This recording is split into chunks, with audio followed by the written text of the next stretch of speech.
कथा को कौन सुनता है आपको पता है क्या? सबसे पहला मेरा प्रसंग कथा को सुन कौन रहा है, बड़े ध्यान का विषय है। तुम कहो कि मेरा शरीर कथा को सुन रहा है, तो ये आपकी गलती है, क्योंकि शरीर कथा को नहीं सुनता। तुम कहो कि नेत्र मेरी कथा सुन रहे हैं, तो ये भी गलत है, नेत्र कभी कथा नहीं सुनता।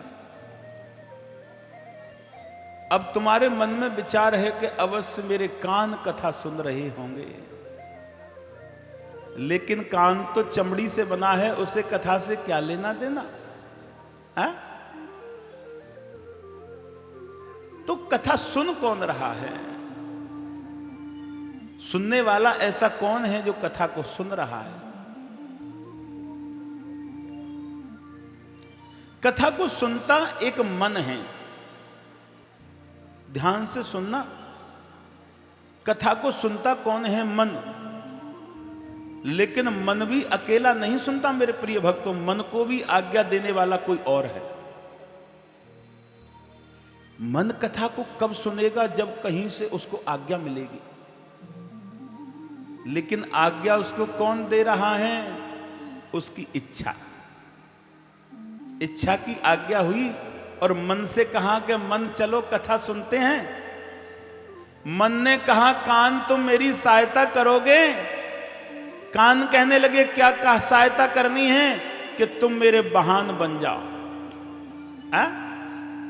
जैसे हमारे शरीर को गाड़ी ले जाकर के दूसरी जगह छोड़ती है ना, तो इसी प्रकार से मन ने कान को आज्ञा दी कि हे कान तुम मेरी गाड़ी बन जाओ, और गाड़ी का केवल इतना काम है, केवल तुम अपना रास्ता दो जिससे आपके रास्ते तक मन तक पहुंचे। बोली वृंदावन बिहारी लाल।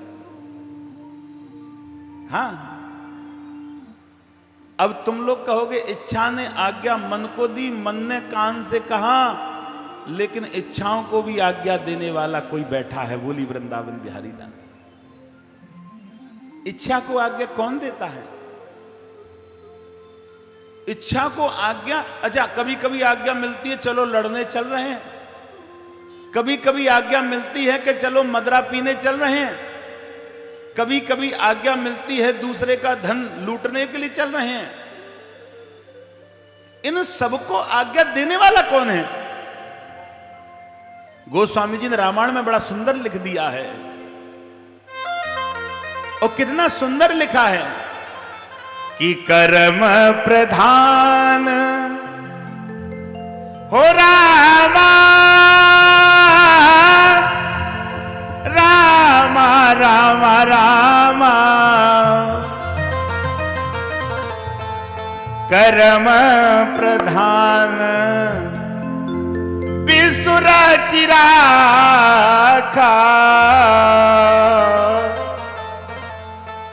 जस फल बोया तस फल जागा, तस फल बोया तस फल जागा, कर्म प्रधान प्रधान प्रधान,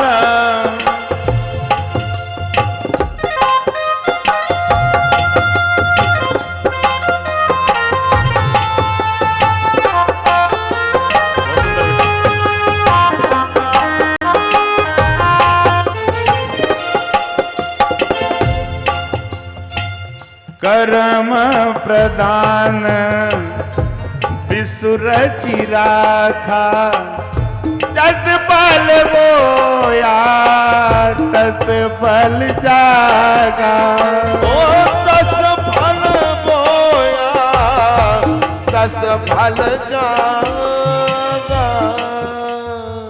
कर्म, अच्छा कर्म करोगे तो मन होगा टाइट, मतलब एकदम अच्छा रास्ता पकड़ने वाला, है ना? ये सब कर्म का कांटेक्ट है। अब तुम कहोगे कि कर्म बड़ा है या भाग्य बड़ा है। हमारी कथा पहुंचती है कर्म और भाग्य पर, हम लोग अब चर्चा करते हैं। कोई कोई कहता है किसी से कहो कि भैया ये काम कर लो, अरे हमारे भाग्य में होगा तो हो जाएगा। अब हमारी समझ में ये नहीं आता कर्म बड़ा है या भाग्य, किसको हम बड़ा माने? ध्यान से सुनना, या भाग्य पिता है या कर्म, या भाग्य को कर्म ने जन्म दिया है या कर्म ने भाग्य को जन्म दिया है? बड़ा संशय का विषय है। तुम कहो कि हमारे भाग्य में होगा तो ये काम हो जाएगा। अच्छा, भाग्य में कैसे होगा? तुम कमरे में बंद हो जाओ, आसन लगा के बैठ जाओ और कहते रहो हमें भाग्य निकालेगा, हमें भाग्य निकालेगा। नहीं निकाल सकता। कमरे में बंद हो गए, आवाज लगानी पड़ेगी और कहनी पड़ेगी हमें बचा लो, हम अंदर बंद हैं, और दरवाजा लग गया, खोलने का कोई मार्ग नहीं है। तो आपने कर्म किया, आवाज लगाई, और जब तक आवाज लगानी पड़ेगी जब तक कोई दूसरा व्यक्ति सुन न ले। और जब दूसरे व्यक्ति ने तुम्हारी आवाज को सुन लिया तो तुम्हारा कर्म पूरा खत्म हो गया, और भाग्य ने और जन्म लिया, और भाग्य ने उसकी बुद्धि को पलटा और तुम्हें कमरे से बाहर निकाल दिया। तो हे मेरे प्रिय भक्तों, कर्म ही हमारे जीवन का सबसे बड़ा साथी है। बोली वृंदावन बिहारी लाल। जब तक कर्म ठीक नहीं होगा भाग्य बन नहीं सकता। भाग्य को बनाने वाला कर्म है। आज से विचार कर लेना। तो इन सब को मेन पावर कहां से मिल रही है? कर्म से। कर्म किया, भागवत हुई, भागवत हुई, भाग्य बन गया, भाग्य हुआ, इच्छाएं हुई, कथा सुनने के लिए मिल गई।